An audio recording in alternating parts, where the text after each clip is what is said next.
Hello everyone, जैसा कि आप सभी लोग देख पा रहे होंगे, इम्पॉर्टेंट क्वेश्चंस और मस्ट क्वेश्चंस हम लोग करने वाले हैं आज कोऑर्डिनेशन कंपाउंड्स के। जैसा कि हमें पता है अपकमिंग बोर्ड एग्जाम्स में 7 मार्क्स का आने वाला है हमारा कोऑर्डिनेशन कंपाउंड्स, और इसमें हम जितना भी वैलेंस बॉन्ड थ्योरी की थ्योरी थी, सीएफटी थी, उससे रिलेटेड न्यूमेरिकल्स थे और क्या क्या क्वेश्चन वहाँ से न्यूमेरिकल में पूछे जा सकते हैं वो हम सीएफटी और वीबीटी वाले क्लास में कर चुके थे। आज हम जो स्टार्टिंग वाले थ्योरी पार्ट था हमारा, उसमें कितने इंपॉर्टेंट क्वेश्चंस आपको मिलने वाले हैं और जो क्वेश्चन आपको करने हैं ये 7 मार्क्स गेन करने के लिए, आज वो हम सभी देखने वाले हैं। इसमें हमारे प्रीवियस ईयर क्वेश्चंस भी मैंने इंक्लूड किए हैं, जो इंपॉर्टेंट क्वेश्चंस हैं वो भी मैंने इंक्लूड किए हैं। चलिए तो स्टार्ट करते हैं। जैसा कि आप लोग यहाँ पे देख पा रहे हैं, हमारा पहला क्वेश्चन और मस्ट क्वेश्चंस हैं ये सारे, पहले ही बोल रही हूँ, ये सारे हमारे मस्ट क्वेश्चंस हैं, ये हमें करने ही करने हैं, ठीक है। फर्स्ट क्वेश्चन हमारा है explain with one example for each of the following.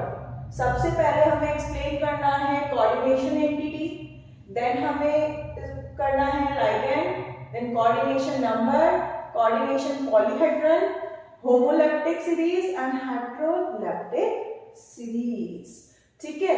तो इसका आंसर हम कैसे देंगे? सबसे इंपॉर्टेंट बात है कि आप अगर एक कोऑर्डिनेशन स्फीयर क्रिएट करते हैं तो उसमें आपको पता है, ठीक है, इसमें बेसिकली हम कैसे देंगे इसका सॉल्यूशन। हमें पता है कि एक कोऑर्डिनेशन स्फीयर में अगर हमारे पास एक कोऑर्डिनेशन स्फीयर है तो उसमें सबसे इंपॉर्टेंट एस्पेक्ट क्या है हमारा? ब्रैकेट्स, ठीक है। तो सबसे पहले हम उसमें फ्रेम करेंगे ब्रैकेट को, ठीक है। उसके बाद फॉर एग्जांपल जैसे हम लेते हैं, मैंने लिया FeH2O 4Cl2 और मैंने लिया बाहर K4, ठीक है। चार्ज मैंने लिया +1, -1 भी ले सकते हैं, आप कुछ भी ले सकते हैं, ठीक है। बेसिकली हमारी जो फॉर्मूलाज हैं, जो कोऑर्डिनेशन एंटिटीज हैं, उसे हम इस तरीके से रिप्रेजेंट कर सकते हैं। तो अगर आप इस फॉर्मेट में इस आंसर को रिप्रेजेंट करते हैं तो आप किस किस का एग्जांपल दे सकते हैं? हमने कोऑर्डिनेशन एंटिटी एक्सप्लेन कर दी, ठीक है, कि कोऑर्डिनेशन एंटिटी होती क्या है, लेकिन यहाँ पर सिर्फ एग्जांपल लिखा हुआ है। तो कोऑर्डिनेशन एंटिटी को हम कैसे एक्सप्लेन कर सकते हैं? जितना भी कोऑर्डिनेशन कंपाउंड है, जो भी पार्ट हमारा किसके अंदर है, इस ब्रैकेट के अंदर है, ये पूरा क्या है? कोऑर्डिनेशन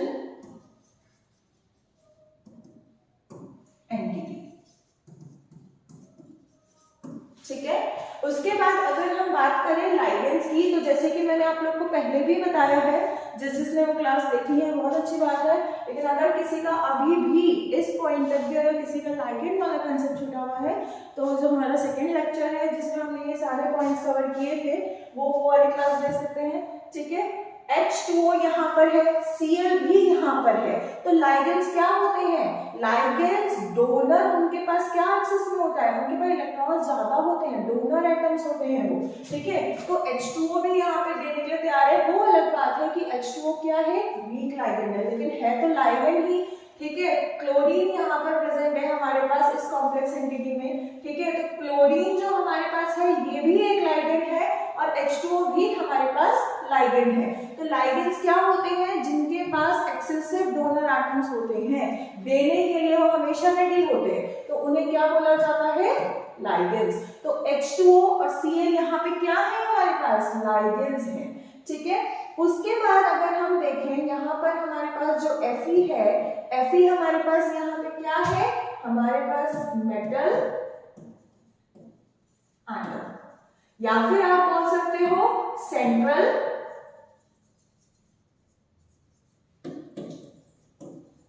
मेटल एटम, ठीक है। मेटल रहेगा हमेशा, डी ब्लॉक एलिमेंट से रहेगा हमेशा। डी ब्लॉक के जितने भी एलिमेंट्स हैं उन्हीं में से कोई एलिमेंट हमारा किस तरीके से बिहेव करेगा? सेंट्रल मेटल की तरह बिहेव करेगा या फिर सेंट्रल एटम की तरह बिहेव करेगा, ठीक है। K4, हम K4 कैसे डिफाइन कर सकते हैं? K4 हमारा क्या है? यहाँ पे K4 है हमारा काउंटर आयन। तो आपको क्या करना है, हमने यहाँ पर देखा, हमने सेंट्रल मेटल डिफाइन कर दिया, हमने कोऑर्डिनेशन एंटिटी हम यहाँ पे एक्सप्लेन कर पा रहे हैं पूरी अच्छी तरीके से, लाइगेंड्स हम बहुत अच्छे तरीके से हम यहाँ पे एक्सप्लेन कर पा रहे हैं, ओवरऑल चार्ज हमें यहाँ पे दिख रहा है +1। तो अगर हम यहाँ पर ऑक्सीडेशन नंबर हमें निकालना हुआ तो हम कैसे फाइंड आउट करते हैं ऑक्सीडेशन नंबर? अगर आप पहले वाली क्लासेस एक बार से देख चुके हैं, बहुत अच्छे से देख चुके हैं, तो ऑक्सीडेशन नंबर मैंने आपको बताया था हम कैसे निकालते हैं। ऑक्सीडेशन हमेशा किसका निकाला जाता है? सेंट्रल एटम के लिए, और सेंट्रल एटम हमेशा क्या होगा? एक डी ब्लॉक एलिमेंट होने वाला है सेंट्रल एटम हमारे पास। उसके अलावा सेंट्रल एटम कभी कुछ नहीं हो सकता, सिर्फ और सिर्फ डी ब्लॉक एलिमेंट होगा, ठीक है। उसके बाद अगर हम देखें तो इस वाले एग्जांपल में अगर हम देखें तो हमें सेंट्रल एटम हमारे पास क्या है? आयरन है। तो आयरन के लिए हमें क्या निकालना होगा? Oxidation number. दो चीजें होती हैं, एक होता है कोऑर्डिनेशन नंबर, एक होता है ऑक्सीडेशन नंबर। इन दोनों में कंफ्यूज मत होइएगा, क्योंकि ऑक्सीडेशन नंबर हमेशा सेंट्रल मेटल का निकाला जाता है, और ये क्वेश्चन हर बार बोर्ड एग्जाम में देखा जा रहा है। अभी हम आगे इंडिविजुअल बेसिस पे भी वो क्वेश्चन करने वाले हैं। तो अगर हम देखते हैं कि ऑक्सीडेशन नंबर हमें निकालना है, तो आपके माइंड में ऑक्सीडेशन नंबर से रिलेटेड हमेशा क्या आ जाना चाहिए? सेंट्रल एटम आ जाना चाहिए। तो जब हम सेंट्रल एटम की बात करते हैं तो इस वाले एग्जांपल में हमारे पास सेंट्रल एटम क्या है? Fe, ठीक है। जिसका भी हमें कोऑर्डिनेशन नंबर निकालना है, यहाँ पे हमें Fe के लिए निकालना है, तो हमें लाइगेंड्स का भी डेंसिटी पता होना चाहिए। डेंसिटी भी मैंने आप लोग को रिवाइज कराई थी कि कितने डोनर एटम्स वो दे सकता है, कितना ज्यादा है उसके पास देने के लिए, ठीक है। K4 यहाँ पे क्या है? Counter ion. तो जब भी आपके पास सेंट्रल एटम के लिए ऑक्सीडेशन नंबर निकालने के लिए आए, या फिर क्वेश्चन में कुछ मेंशन ना हो, खाली ऑक्सीडेशन नंबर फाइंड आउट करने के लिए आए, तो हम कैसे करते हैं? सबसे पहले आपको देख पा रहे हो सीक्वेंस में करना है, सीक्वेंस नहीं बिगाड़नी है हमें, सीक्वेंस बहुत जरूरी है कोऑर्डिनेशन कंपाउंड्स में। हमारे पास सबसे पहले क्या लिखा हुआ है? K4। K के ऊपर हमें चार्ज पता है, कितना चार्ज होता है K के ऊपर? +1, ठीक है। और कितने टाइम्स K है हमारे पास? 4, तो 4 × +1। देन अगर हम इस ब्रैकेट के अंदर आ जाए, मतलब हम कोऑर्डिनेशन एंटिटी को देखें, तो हमारे पास क्या है? Fe। तो Fe को हम X मान लेंगे। ये Fe हो सकता है, Pt हो सकता है, कोबाल्ट हो सकता है, कॉपर हो सकता है, कुछ भी हो सकता है, लेकिन सिर्फ और सिर्फ कहां तक की रेंज है उसकी? डी ब्लॉक एलिमेंट्स तक, ठीक है। उसके बाद H2O मैंने आपको बताया था न्यूट्रल मॉलिक्यूल की तरह बिहेव करता है, तो इसके ऊपर कोई चार्ज नहीं होता, ठीक है। H2O लाइगेंड है ये एक, लेकिन वीक लाइगेंड है, ठीक है। तो X हमने Fe को ले लिया, देन H2O हमारे पास है, तो H2O के ऊपर चार्ज कितना है? 0, ठीक है। और कितने H2O है हमारे पास? 4, ठीक है। प्लस Cl के ऊपर कितना चार्ज होता है? -1, और कितने Cl है हमारे पास? 2, ठीक है। अब हम देख पा रहे हैं इस पूरे कोऑर्डिनेशन स्फीयर के ऊपर भी चार्ज है, ठीक है। अगर चार्ज नहीं होता, ठीक है, उसके एग्जांपल लेकर मैं अभी आपको सिखा देती हूँ। अगर चार्ज नहीं लिया होता मैंने, तो हम उसको क्या लिखते हैं? 0, ठीक है। तो अभी यहाँ पे चार्ज क्या है? +1, तो आप इधर लिख दोगे +1, ठीक है। तो आप कैलकुलेट करेंगे तो ये कितना हो जाएगा? 4 + x + 0, एंड ये कितना आ जाएगा आपका? -2, ये है +1, ठीक है। ये हो जाएगा आपका 2 + x, ऐसे लिख सकते हैं हम इसको, और इधर आ जाएगा आपका +1, ठीक है। जब ये बात इधर जाएगा तो x = +1 -2, इट मींस -1। तो x की वैल्यू आपके लिए क्या आ गई यहाँ पे? -1, ठीक है। अगर यही चीज फॉर एग्जाम्पल अगर चार्ज था तो +1 आ रही थी, मतलब ऑक्सीडेशन नंबर क्या आ रहा था? +1। लेकिन अगर हम इसी को दोबारा से देखें, K4 हमारा बाहर रहेगा क्योंकि वो काउंटर आयन है, H2O एक्वा हो जाता है यूपीएससी में H2O। अभी हम जब IUPAC करेंगे तब हम देखेंगे ये हमारे पास एक कोऑर्डिनेशन स्फीयर है पूरा। इस बार मैंने इस पे चार्ज नहीं लिया, ठीक है। जब मैंने इस पे चार्ज नहीं लिया तो इसका मतलब है कि जो हमारी राइट हैंड साइड होने वाली है, ठीक है, वो कितनी होने वाली है, 0। अगर कोई चार्ज आपको नहीं दिख रहा है तो राइट हैंड साइड हमारी क्या हो जाएगी, 0। अब बची बात लेफ्ट हैंड साइड की, तो लेफ्ट हैंड साइड में हम कैसे करेंगे, K4 अभी हमने देखा कि K के लिए जो ऑक्सीडेशन नंबर होता है वो कितना होता है, +1, ठीक है, इंटू 4 प्लस Fe को हम x लेंगे, क्यों लेंगे x, क्योंकि ये एक सेंट्रल एटम की तरह बिहेव कर रहा है और ये डी ब्लॉक एलिमेंट भी है, ठीक है। H2O 4 into 0 plus -1 into 2। अब करते हैं हम इसको कैलकुलेट, तो ये हो जाएगा +4 x 0 minus 2 is equals to 0। Then ये हो जाएगा हमारा +2 plus x is equals to 0, ठीक है। और x की वैल्यू क्या आ जाएगी हमारे पास -2। तो देखा आप सभी ने कि चार्ज होने की वजह से एक कोऑर्डिनेशन स्फीयर में अगर ओवरऑल चार्ज एग्जिस्ट कर रहा है तो वहां पे हमारा जो ऑक्सीडेशन स्टेट आ रहा था या ऑक्सीडेशन नंबर आ रहा था Fe के लिए, हमने ना फॉर्मूला चेंज किया ना कुछ और चेंज किया, ठीक है। सिर्फ क्या किया मैंने सिर्फ यहाँ पे जो ओवरऑल चार्ज था पूरे कॉम्प्लेक्स पे वो चेंज कर दिया, ठीक है। और जब मैंने वो चेंज कर दिया तो हमने देखा कि हमारा ऑक्सीडेशन नंबर भी चेंज हो गया है। तो जब हमारे पास कुछ इस तरीके के क्वेश्चंस आते हैं कि आपको एक एग्जांपल देकर सारी चीजें एक्सप्लेन करनी होती है, ठीक है, तो हम किस तरीके से करेंगे ऐसा क्वेश्चन। हमने सबसे पहले एक कोऑर्डिनेशन स्फीयर बना लिया, Fe H2O6Cl2, ठीक है। इस बार 0 चार्ज ले लेते हैं। तो हमारे पास हमने ये जो पूरा है ब्रैकेट के अंदर भी और ब्रैकेट के बाहर, ये दोनों चीजें हमारी क्या है, कोऑर्डिनेशन स्फीयर,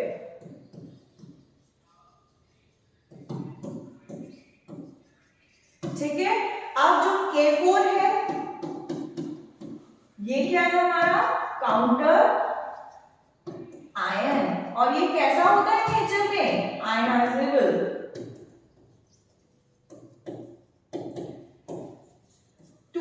आपको ये क्वेश्चन दिख सकता है, ठीक है। उसमें आपके पास 4 या 5 टॉपिक्स आ सकते हैं एक्सप्लेन करने के लिए, लेकिन विद रेफरेंस टू एग्जांपल, ठीक है। आपको यहाँ पर डेफिनेशन अगर आप दे सकते हैं तो बहुत अच्छी बात है, लेकिन अगर आपके माइंड में कुछ नहीं आ रहा है, आपको समझ नहीं आ रहा है कि आप कैसे उस आंसर को मेंशन करें, तो आपको एक एग्जांपल देना है और उसमें हर स्टेप बाय स्टेप सारे पॉइंट्स को मेंशन करना है, ठीक है। रिप्रेजेंटेशन आपका कितना अच्छा है उसमें वो चीज सबसे ज्यादा मैटर करती है, ठीक है। तो जैसे कि हमने यहाँ पे देखा कोऑर्डिनेशन स्फीयर हमने बता दिया, काउंटर आयन हमने बता दिया।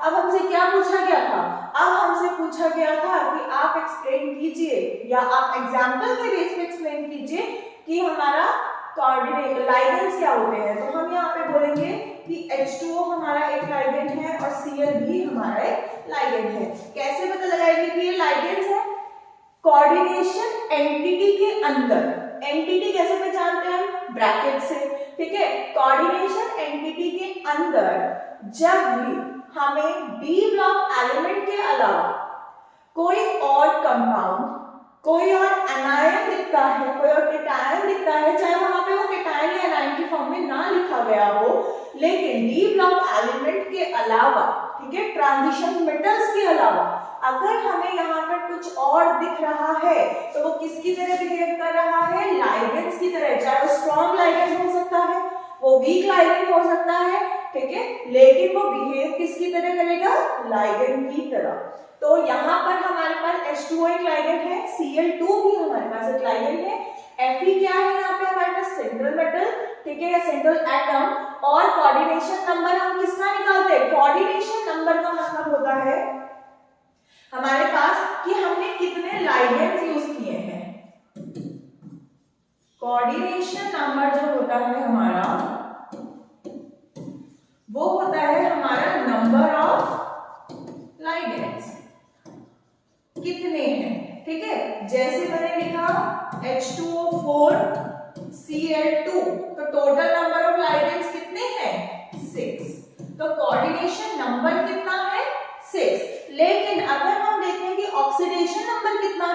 तो हमने इस वाली कॉम्प्लेक्स एंटिटी में देखा था कि हमारा एक केस में तो आया था क्या -1 जब ओवरऑल चार्ज था, और एक केस में हमारा क्या आया -2। इसका मतलब है जो ऑक्सीडेशन नंबर होता है वो फिक्स नहीं होता। ये चीज मैंने पहले भी आप लोगों को क्लास में बताई है। एक होता है वैलेंसी, वैलेंसी होती है कंबाइनिंग कैपेसिटी, वो हमेशा फिक्स रहेगी, ठीक है। लेकिन जो ऑक्सीडेशन नंबर होता है, ऑक्सीडेशन स्टेट होती है, वो फिक्स नहीं रहती, वो वेरिएबल होती है, वो चेंज होती रहती है, वेराई करती रहती है, पॉइंट टू पॉइंट डिपेंड करता है कि उसके पास किस तरीके के लाइगेंड्स है, किस तरीके से वो अटैच हुई है, किस तरीके से उसने बॉन्डिंग की है, ठीक है। तो हमारा जो ये वाला क्वेश्चन है, हमारा क्वेश्चन था कोऑर्डिनेशन एंटिटी समझाइए, लाइगेंड समझाइए, कोऑर्डिनेशन नंबर समझाइए, होमोलैप्टिक एंड हेटेरोलैप्टिक सीरीज समझाइए। तो देखते हैं, चलिए अब होमोलैप्टिक एंड हेटेरोलैप्टिक क्या होता है। ये वैसे मैंने पहले डिस्कस किया हुआ है, लेकिन अगर एग्जाम में क्वेश्चन की फॉर्म में हम डिस्कशन करें तो हम उसको कैसे डिफाइन कर सकते हैं, कि एग्जाम्पल के बेस पे कैसे वो कर सकते हैं। क्वेश्चन यहाँ पर ये है, यहाँ पे हमें डेफिनेशन नहीं देनी है, हमें एग्जाम्पल के बेस पे समझाना है। तो अगर मैं कहीं पर लिखती हूँ K4 कोऑर्डिनेशन एंटिटी में मैंने ले लिया PtCl4, ओवरऑल चार्ज मैंने कुछ नहीं लिया, ठीक है। एक जगह मैंने लिया K4 PtH2O 4Cl2, मैं उल्टा भी ले सकती हूँ, K4 Cu के साथ ले लेते हैं Cl2 और H2O4, ठीक है। तीन एग्जांपल्स मैंने यहाँ पे आप लोगों के सामने लिए हैं, आप लोग देख पा रहे होंगे। तो इसमें अगर हम देखें तो पहले वाला केस जब हमने लिया कोऑर्डिनेशन स्फीयर लिया पूरा, ठीक है, चार्ज मैंने इसमें किसी में भी नहीं लिया है, काउंटर आयन हमारे पास तीनों में सेम है, ठीक है। काउंटर आयन वाला जो पार्ट होता है वो आयनाइजेबल होता है, ठीक है, लेकिन जो अंदर कॉम्प्लेक्स एंटिटीज ब्रैकेट के अंदर जितना पार्ट होता है ये नॉन आयनाइजेबल होता है। अब अगर हम बात करें PtCl4, तो आप देखोगे कि प्लैटिनम क्या है, Pt मतलब प्लैटिनम, अब प्लैटिनम क्या है, डी ब्लॉक एलिमेंट, इसका मतलब ये तो कैसी तरह बिहेव कर रहा है, सेंट्रल मेटल की तरह, ठीक है। अब बात करते हैं Cl4 हमें ये तो पता है कि लाइगेंड है, क्या यहाँ पे आपको एक से ज्यादा लाइगेंड दिख रहे हैं, नहीं दिख रहे हैं। तो अगर हमारे पूरे कॉम्प्लेक्स एंटिटी में सिर्फ एक लाइगेंड होता है तो वो क्या होता है, homoleptic coordination compound. Density is different, density अलग चीज होती है और हमारा होमोलैप्टिक हेटेरोलैप्टिक अलग चीज होता है। डेंसिटी तो ये होता है कि एक लाइगेंड की कितनी पावर है, वो कितने एटम्स डोनेट कर सकता है, वो कितने इलेक्ट्रॉन्स डोनेट कर सकता है, ठीक है। लेकिन होमोलैप्टिक और हेटेरोलैप्टिक हमारा किसका कंसेप्ट है, कॉम्प्लेक्स एंटिटी का। इस जो कोऑर्डिनेशन एंटिटी है हमारी, और एंटिटी इतना तो हमें क्लियर हो चुका है कि किसके थ्रू रिप्रेजेंट करते हैं हम, स्क्वायर ब्रैकेट्स।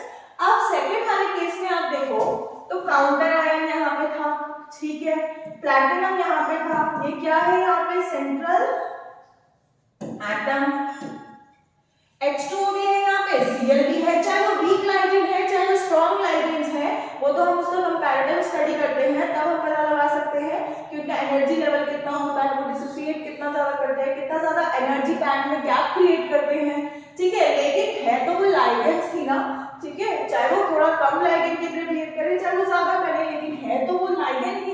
तो यहाँ पर हमारे पास कितने लाइगेंड्स हैं, 2 लाइगेंड्स, और जब भी हमारे पास 2 लाइगेंड्स होंगे तो ऐसे कोऑर्डिनेशन स्फीयर को, ऐसे कोऑर्डिनेशन कॉम्प्लेक्सेस को हम क्या नाम देते हैं, ऐसे कोऑर्डिनेशन कॉम्प्लेक्सेस को हम नेम देते हैं हेटेरोलैप्टिक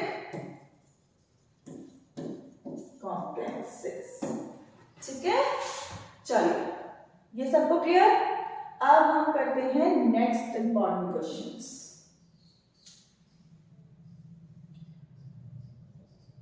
स्पेसिफाई द ऑक्सीडेशन नंबर। ये क्वेश्चन आपको इंडिविजुअल बेसिस पे भी मिलेगा, बहुत ज्यादा मिलेगा, भर भर के मिला रहता है ऑक्सीडेशन नंबर हमें निकालने के लिए, ठीक है। अब बहुत इजी है, बहुत आराम से कर सकते हैं अब तो हम इसको, ठीक है। देखिए सबसे पहले हमें क्या करना है, सेंट्रल एटम। सेंट्रल एटम ये हमारी कोऑर्डिनेशन स्फीयर है। यहाँ पर हमने देख रखा है En, यहाँ पे हमने En भी लिया है, Cn भी लिया है। अब देखिए यहाँ पे ओवरऑल चार्ज है और यहाँ पे En है, तो En तो एक इम्पॉर्टेंट हमारा लाइगेंड है, ठीक है। कैसा होता है ये, डाइडेंटेट लाइगेंड होता है, मतलब इसकी डेंसिटी क्या होती है, -2 की या 2 की, ठीक है, लेकिन बेसिकली -2 की। लेकिन अगर देखा जाए यहाँ पे ओवरऑल चार्ज है, अगर ओवरऑल चार्ज आ जाए तो क्या En डाइडेंटेट लाइगेंड की तरह बिहेव करेगा या नहीं करेगा, तो कैसे निकालेंगे यहाँ पर हम फॉर्मूला, ये बहुत इंपॉर्टेंट क्वेश्चन है, ठीक है, बहुत ज्यादा इंपॉर्टेंट क्वेश्चन है ये। कोबाल्ट हमने यहाँ पे लेना है X, क्यों लेना है, क्योंकि सेंट्रल एटम है, ठीक है। H2O हमें पता है कितना होना है H2O का चार्ज, हमें पता है H2O का चार्ज होता है 0, ठीक है। Cn का चार्ज कितना होता है, -1, ठीक है। और En पे यहाँ पे क्योंकि ओवरऑल चार्ज है तो हम यहाँ चार्ज लेंगे 0 और यहाँ है +2, तो x + 0 - 1 + 0 + 2, ये इधर चला जाएगा तो x = +3। ऑक्सीडेशन नंबर हमारा आ गया +3, ठीक है। जिसका +3 आया है बहुत अच्छी बात है। En वैसे हमारा डाइडेंटेट होता है, लेकिन अगर ओवरऑल चार्ज है तो हम उसका चार्ज कितना लेंगे, 0, ठीक है। अब हम निकालते हैं PtCl4 के लिए। इन तीनों क्वेश्चंस में से आपको अपकमिंग बोर्ड एग्जाम्स में से एक पार्ट तो मिलने वाला है, ठीक है। अब बात करते हैं PtCl4 की। तो PtCl4 में हमने Pt को क्या ले लिया, X ले लिया। क्यों ले लिया, Pt को ही क्यों लिया, इसलिए लिया क्योंकि डी ब्लॉक एलिमेंट है।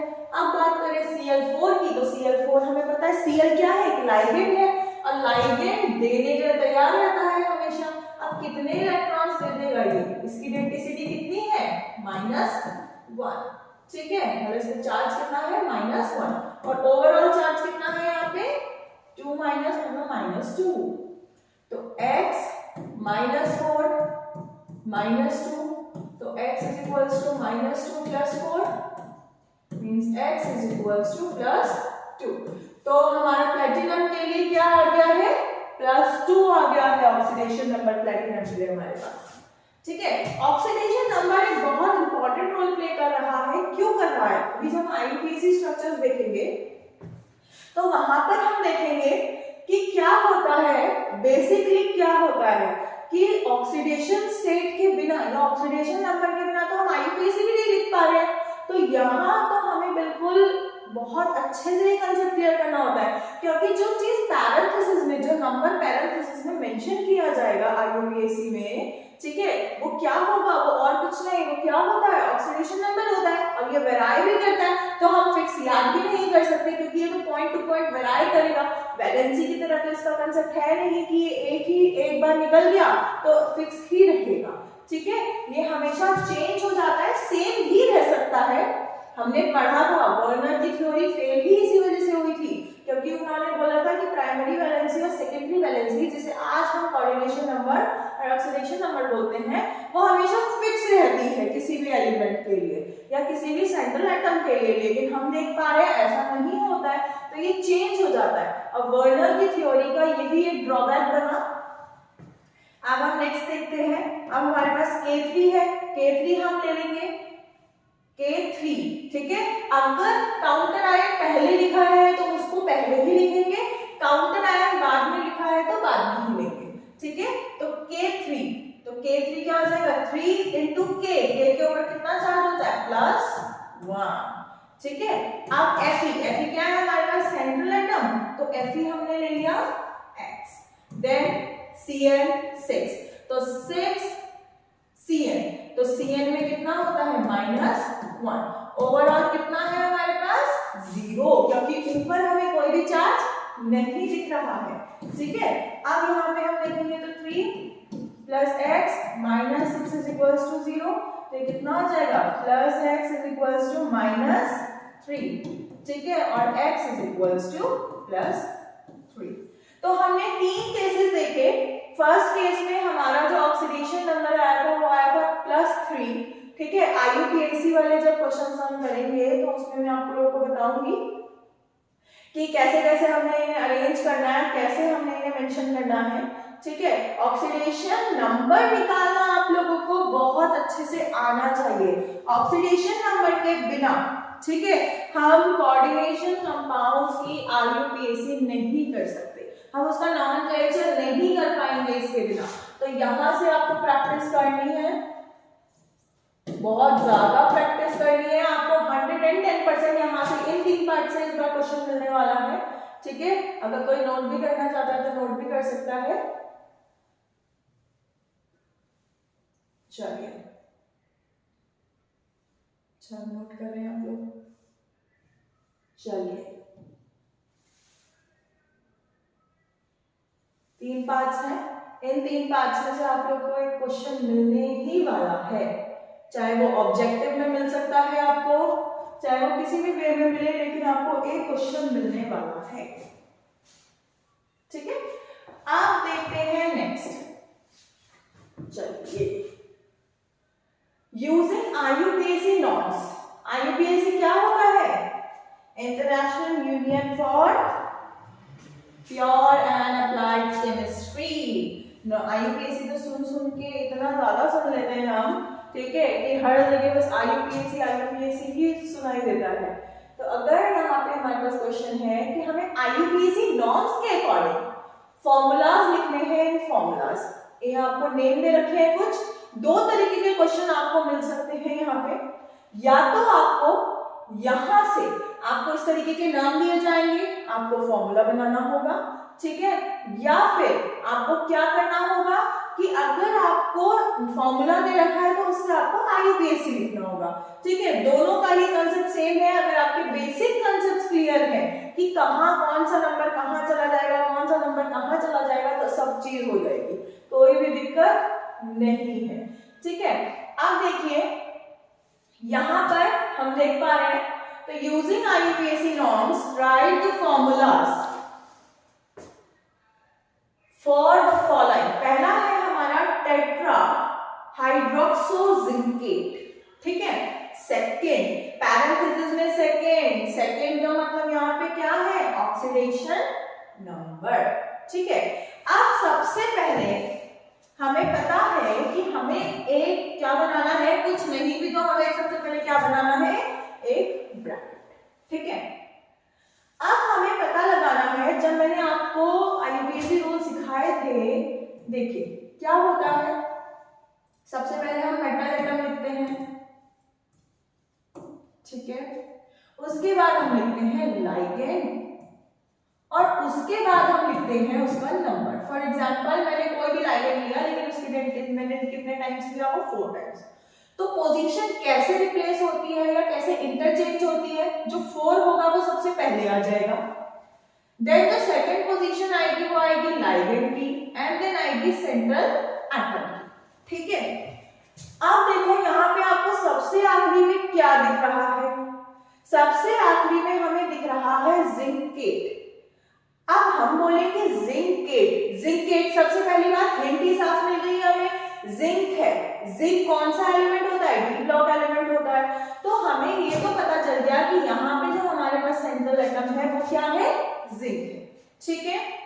उसके बाद अगर हम इस सीक्वेंस में देखें, देखिए ये पैरामीटर आपको याद होना चाहिए, माइंड में फीड कर लीजिए, क्योंकि इससे आपके जो क्वेश्चंस होंगे वो इतने क्विक होंगे। और सबसे बड़ी बात है, यहाँ से अगर आप इस फॉर्मेट में चलते हैं तो आपके क्वेश्चंस होने, गलत होने के जो चांसेस है वो रिड्यूस हो जाते हैं। सिर्फ और सिर्फ 0.0001%, शायद इतनी भी गलती ना हो, ठीक है। जैसा कि हमें चाहिए, हमें गलती थोड़ी करनी है, तो हमें ये वाला कंसेप्ट फॉर्मेट फॉलो करना है। लाइगेंड का जो नंबर है वो सबसे पहले, तो अगर यहाँ पे सबसे पहले हम वर्ड देखें तो क्या आ रहा है? टेट्रा। टेट्रा मतलब 4, ठीक है। उसके बाद हमारे पास क्या आ रहा है? हाइड्रोक्सो। हाइड्रोक्सो क्या होता है? OH, ठीक है। और फिर उसके बाद हमारे पास क्या आ रहा है? जिंकेट। तो जिंकेट, जिंक क्या है, सेंट्रल एटम हो सकता है जिंक, अगर हमारे माइंड में चल रहा है तो जिंक अगर हमारा सेंट्रल एटम होगा, ठीक है, तो कैसे करेंगे, जिंक एक डी ब्लॉक एलिमेंट है, हमें पता लग गया कि सेंट्रल एटम क्या होगा हमारे पास, जिंक, ठीक है। उसके बाद हम देखते हैं हमारे पास लाइगेंड क्या हो सकता है, हाइड्रोक्सो, तो हाइड्रोक्सो क्या होता है हमारा OH, और OH कितनी सीक्वेंस है हमारे पास, 4। चलो बन गया। अब क्या छूटा, हमारे पास टेट्रा हमने कवर कर लिया, हाइड्रोक्सो हमने कवर कर लिया, जिंकेट भी हमने कवर कर लिया, अब क्या बचा, ये बचा, तो ये क्या हो जाएगा, ओवरऑल चार्ज, ठीक है। अब अगर इसकी ऑक्सीडेशन स्टेट हम निकाल कर देखें, ठीक है, तो ऑक्सीडेशन स्टेट अगेन +2 आएगा या -2 आएगा, ये बहुत ज्यादा ध्यान देने वाली बात है। कैसे हम बताएंगे, मैंने आप लोग को रूल्स बताए थे कि जब चार्ज 0 हो और जब चार्ज क्या हो, माइनस में हो, तभी हमारा जो लाइगेंड होता है उसका नाम चेंज होता है, ठीक है। तो यहाँ पे जो हाइड्रोक्सो नाम हुआ है, इसका मतलब है जो ओवरऑल चार्ज जाएगा वो कितना जाएगा, माइनस जाएगा। वैसे हम इसमें निकाल भी सकते हैं, कोई दिक्कत नहीं है। कैसे, ऑक्सीडेशन नंबर निकाल सकते हैं हम यहाँ पे, ठीक है। ये ओवरऑल चार्ज है, ओवरऑल चार्ज हमेशा नेम के बेस पे लगाएंगे हम, ठीक है, क्योंकि हमने देखा है कि जो हमारे कोऑर्डिनेशन कॉम्प्लेक्सेस होते हैं वो हमारे न्यूट्रल कॉम्प्लेक्सेस भी होते हैं जिन पे कोई चार्ज नहीं होता। उसके बाद अगर हम देखें तो हमारे पास एनायनिक कॉम्प्लेक्सेस भी होते हैं और कैटायनिक कॉम्प्लेक्सेस भी होते हैं, तो चार्ज भी एक इंपॉर्टेंट रोल प्ले कर रहा है जब आप IUPAC नॉर्म्स के अकॉर्डिंग नेमिंग से क्या बना रहे हो, फॉर्मूला बना रहे हो, ठीक है। तो हमने देखा जिंकेट, अगर इसी वाले फॉर्मेट में हम चले तो जिंकेट लास्ट में था, हमारा सबसे पहले आ गया। टेट्रा क्या होता है, नंबर, और हाइड्रोक्सो क्या हो गया हमारा, OH, और 2 माइनस ओवरऑल चार्ज। और ये मैंने कैसे पहचाना, क्योंकि यहाँ पे नंबर चेंज हुआ है, यहाँ पर जो नाम है हाइड्रोक्सो हो गया है, तो इसका मतलब है या तो चार्ज क्या होगा, या तो चार्ज होगा हमारे पास 0, या तो फिर माइनस में कोई चार्ज होगा।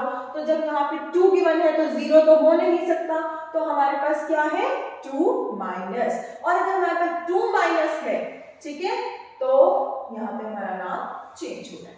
तो इस तरीके से हम फॉर्मूला से IUPAC और IUPAC से फॉर्मूला बहुत आसानी से कर सकते हैं, ठीक है। ये भी इंपॉर्टेंट क्वेश्चन है, वैसे तो सारे ही कंसेप्ट इंपॉर्टेंट हैं, लेकिन अगर आप लोगों को बार बार प्रैक्टिस करनी है तो ये प्रीवियस ईयर क्वेश्चन मैंने लिया है, ठीक है। 2019 में हमारे पास आ चुका है। चलिए अब जो नेक्स्ट पार्ट है, यहाँ पे तो मैम इतने सारे नाम दिख रहे हैं, पोटेशियम भी दिख रहा है, ट्राई भी दिख रहा है, चलो जी, ऑक्सीलेटो भी दिख रहा है, ऑक्सीलेटो क्या है, अब ये क्रोमेट भी दिख रहा है, क्रोमियम नहीं दिख रहा है, क्रोमेट दिख रहा है हमें, ठीक है, और पोटेशियम भी ट्राई दिख रहा है, क्रोमेट के ऊपर चार्ज दिख रहा है, पैरेंथेसिस में 3 लिखा हुआ है, ठीक है। तो हम अब इसको कैसे करें, तो इतना तो हमें पता चल गया कि जो ओवरऑल चार्ज होगा वो कितना होगा, क्या इस पे कोई ओवरऑल चार्ज हो सकता है, अब डिपेंड करता है कैसे करेंगे, क्या पता ये क्रोमेट का नंबर हो, ठीक है। तो हमने ये देखा कि जब मैंने आप लोगों को रूल समझाए तो हमें पोजीशन को इंटरचेंज करना होता है, और जब मैं आप लोगों को IUPAC के रूल समझा रही थी तो मैंने ये भी एक्सप्लेन किया था कि जो हमारा काउंटर आयन होता है वो एज इट इज लिखा जाता है, अगर वो पहले है तो वो पहले लिखा जाएगा, अगर वो बाद में है तो वो बाद में लिखा जाएगा, ठीक है। अब देखिए पोटेशियम ट्राई, मतलब पोटेशियम कितने हैं, 3, ठीक है, तो K कितने हैं हमारे, 3। अगर यही पोटेशियम ट्राई हमारा फॉर एग्जांपल लास्ट में लिखा होता, मैं सिर्फ एग्जांपल ले रही हूं, ठीक है, तो हमारा जो काउंटर आयन है वो कहां आ जाता, लास्ट में। लेकिन हमेशा ध्यान रखिए जब काउंटर आयन पहले हो या कोई काउंटर आयन हो या फिर चार्ज हो, वो भी नेगेटिव चार्ज हो, तभी नाम बदलता है। ठीक है, दोनों एक साथ नहीं हो सकते, दोनों एक साथ नहीं होंगे। ठीक है, बहुत एक्सेप्शंस केसेस होते हैं, लेकिन अभी तक ऐसा कोई एक्सेप्शन नहीं देखा गया है। तो बेसिकली यहाँ पे हमारे पास चार्ज था, ठीक है, तब नाम चेंज हुआ, तो यहाँ पे कोई काउंटर आयन नहीं था। ठीक है, यहाँ पे हमारे पास काउंटर आयन है, इसका मतलब है ओवरऑल चार्ज नहीं होगा। तभी तो हमें पता चला कि जो ऑक्सीलेटो है, क्रोमेट तो हमें पता चल गया, क्रोमेट का जो नंबर हमें दे रखा है वो कितना दे रखा है 3। ठीक है, तो अब हम इसको कैसे करेंगे, ये हमारा Cr हो गया। ठीक है, और क्रोमेट, क्रोमेट क्या होता है Cr2O4। दो चीजें हमें इस फॉर्मेट से पता चल गई हैं।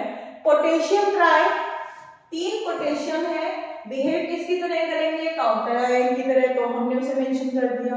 देन हमारे पास है ऑक्सीलेटो, तो ऑक्सीलेटो, ऑक्सीलेटो को मैंने क्या लिख दिया Cr2O4, और क्रोमेट मेरे पास क्या है, एक सेंट्रल मेटल। ठीक है, जैसे जैसे आपके पास आता रहे बस वैसे वैसे हमें उसे मेंशन करते जाना है। अब देखिए कितने कितने, अब ओवरऑल चार्ज तो है नहीं, अब जब ओवरऑल चार्ज नहीं है तो ये 3 कहाँ जाएगा, ये जो पैरेंथेसिस में रोमन न्यूमरल्स में 3rd लिखा हुआ है ये कहाँ जाएगा, कुछ ना कहीं तो फिट होगा ही।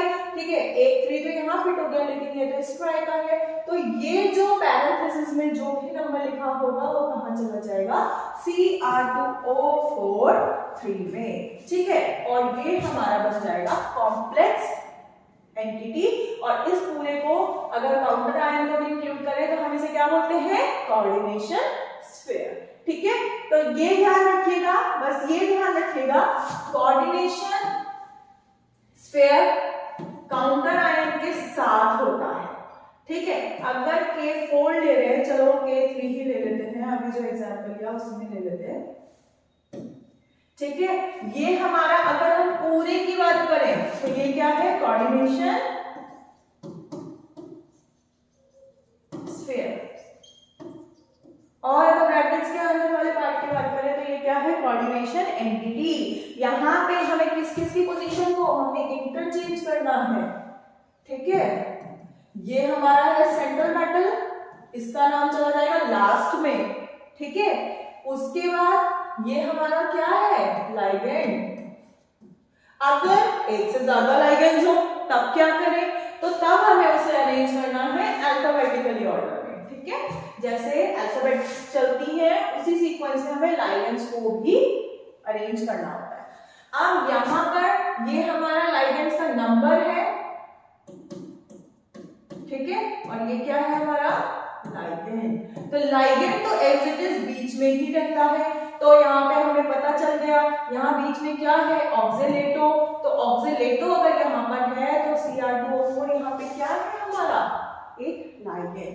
ठीक है, और Cr क्या है हमारा, क्रोमेट, और पोटेशियम, पोटेशियम अगर एज इट इज लिखा जा रहा है, काउंटर आयंस में कोई भी नेम चेंज नहीं होता, काउंटर आयन जैसे भी लिखे हुए हैं वैसे ही एज इट इज लिखे जाते हैं, इनमें कुछ भी चेंजेस नहीं होते हैं।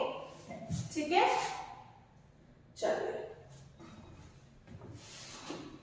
अब नेक्स्ट है हमारे पास using IUPAC norms write the systematic name for the following. यहाँ पे ये मैंने प्रीवियस ईयर क्वेश्चन लिया है। ठीक है, देखिए अब ये क्वेश्चन अगर हम देखें तो CO है यहाँ पर हमारे पास, NH3 है यहाँ पे, और Cl3 हमारे पास। Using IUPAC norms write the systematic names, अभी तो हमें इसके नाम लिखने हैं। चलिए कैसे लिखेंगे नाम, अभी हमने सीक्वेंस ये क्वेश्चन प्रैक्टिस में करेंगे। ठीक है, ये प्रैक्टिस क्वेश्चन है आप सभी के लिए।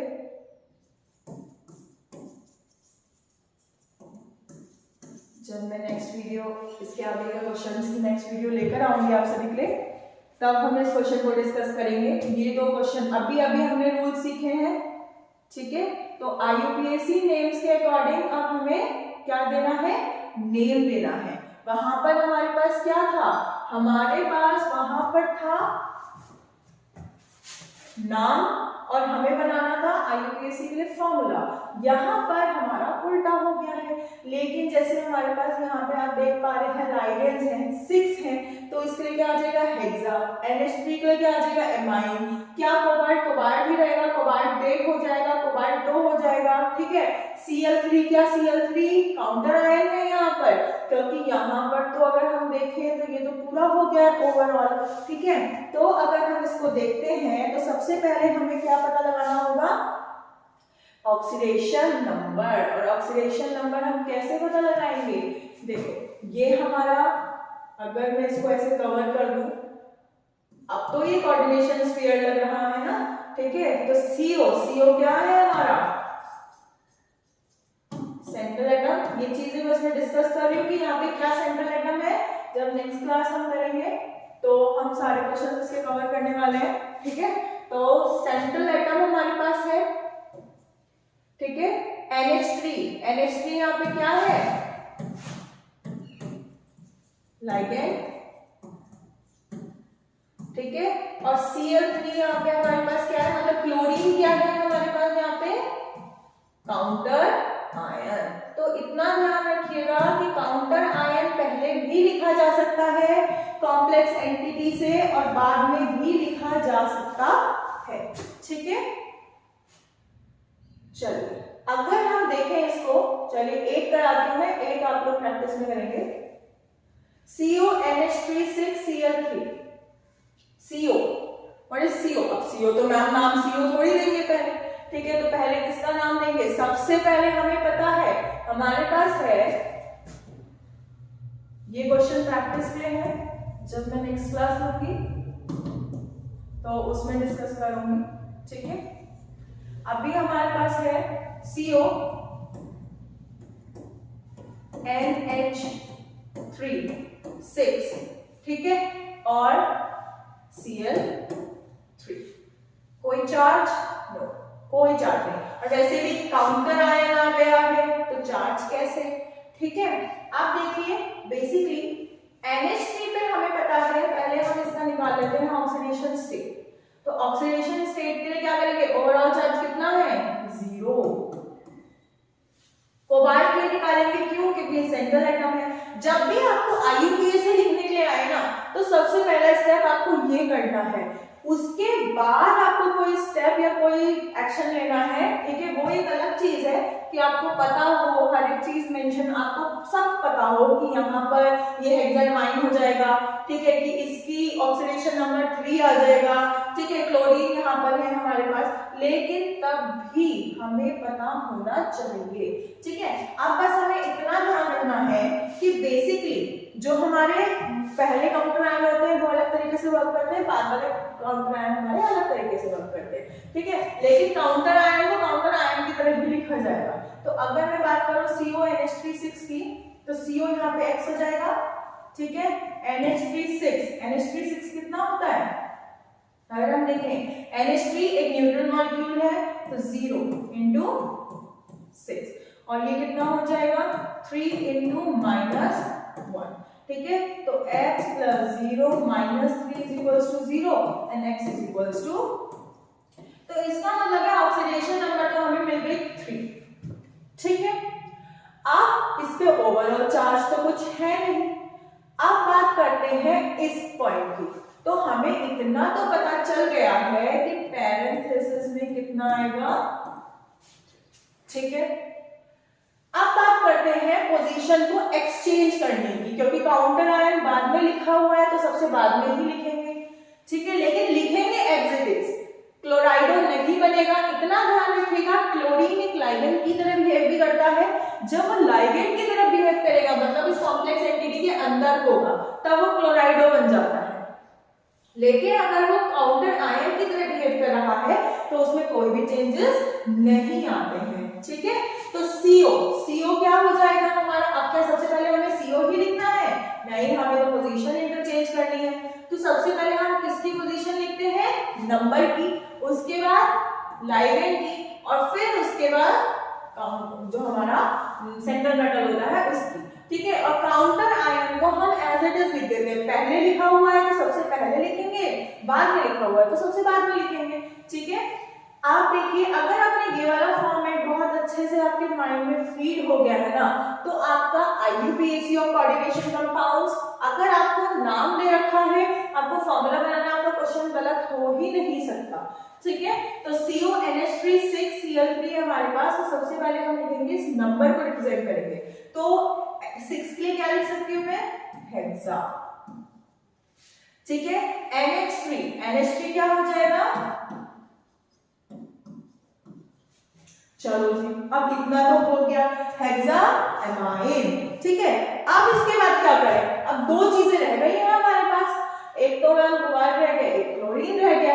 अब क्लोरीन को तो हम क्लोरीन ही लिखेंगे, कोबाल्ट को क्या लिखेंगे यहाँ पर, ठीक है। तो कोबाल्ट एक हमारा सेंट्रल एटम है, तो हम इसे क्या लिखेंगे, कोबाल्ट, ठीक है। और क्लोरीन को क्या लिखेंगे, क्लोरीन या क्लोराइड, बताइए, क्योंकि हमने उसके ऊपर कोई चार्ज मेंशन नहीं किया है, उसका जो बल चार्ज है वो बन जाएगा क्लोराइड। अगर ये पहले लिखा हुआ होता तो ये बन जाता क्लोरीन, ठीक है। और अगर ये अंदर लिखा हुआ होता तो ये बन जाता क्लोराइडो। तो नाम जो हमारा आया है वो है हेक्सामाइन कोबाल्ट थर्ड क्लोराइड, ठीक है। तो ये हमने आज देखा कि कैसे हम कोऑर्डिनेशन स्फीयर से रिलेटेड क्वेश्चन कर सकते हैं। IUPAC के लिए चाहे आपको नेम से फॉर्मूला बनाना है, चाहे फॉर्मूला से नेम बनाना है, ठीक है। कंसेप्ट हमें सेम ही रखना है, पोजीशन को इंटरचेंज करना है, ठीक है। अब नेक्स्ट उसमें आज हमने बहुत इंपॉर्टेंट, मतलब 4 मार्क्स का एक तरीके से हमने आज कवर कर लिया।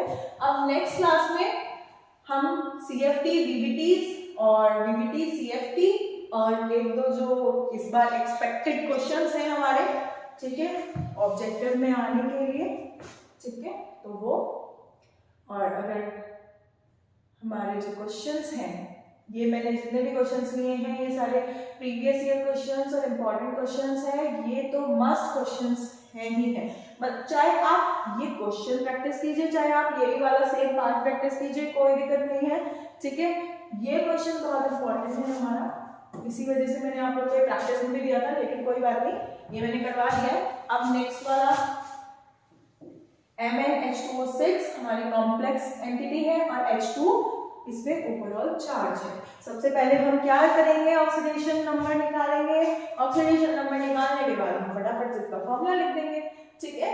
तो बेसिकली आज हमारा ये सारे कंसेप्ट क्लियर हुए हैं, IUPAC क्लियर हुआ है, IUPAC से फॉर्मूलास क्लियर हुए हैं, ठीक है।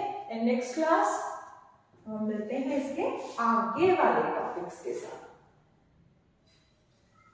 तब तक जितने भी क्वेश्चंस यहाँ पे मैंने करवाए हैं, आप सभी दोबारा से प्रैक्टिस कीजिए। मिलते हैं नेक्स्ट क्लास में, ओके, बाय।